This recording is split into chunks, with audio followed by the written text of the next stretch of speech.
The Council of Nicaea. It is difficult to understand the origin of the Trinity without understanding the history behind the origin of the Trinitarian formula. The concept of the Trinity didn't emerge in the Christian manuscripts before the 4th century AD.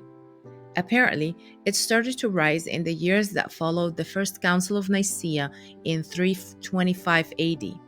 Following the issuance of the Edict of Milan, this edict ended the persecution against Christians, recognized them as a part of the Roman Empire, and granted them a legal status to freely practice Christianity within the empire without prosecution. Soon after the persecution ended, a profound disagreement began to surface between the Christian churches.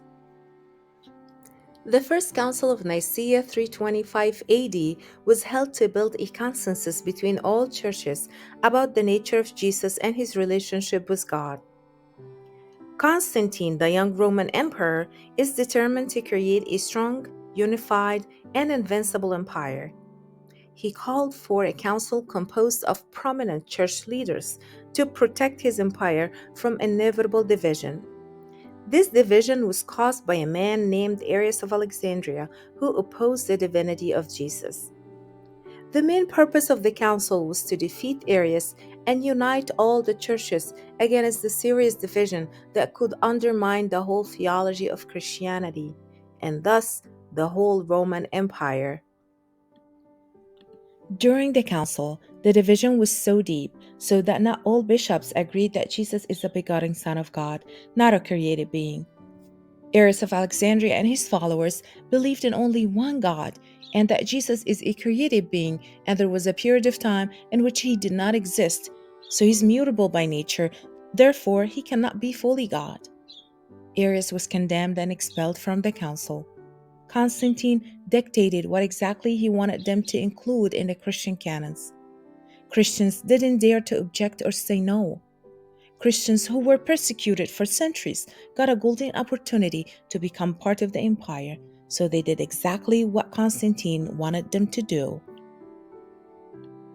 Christians accepted the deal with Constantine by compromising the Christian faith and his deity. Constantine was able to kill two birds with one stone.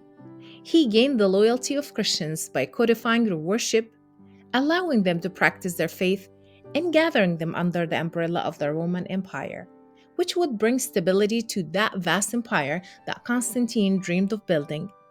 On the other hand, he manipulated the Christian faith to appear in a new form that would satisfy those Byzantine pagans who worshipped the sun god for many centuries. Christians accepted the deal and declared the inauguration of three gods. And from that moment, Christianity transformed into a pagan religion.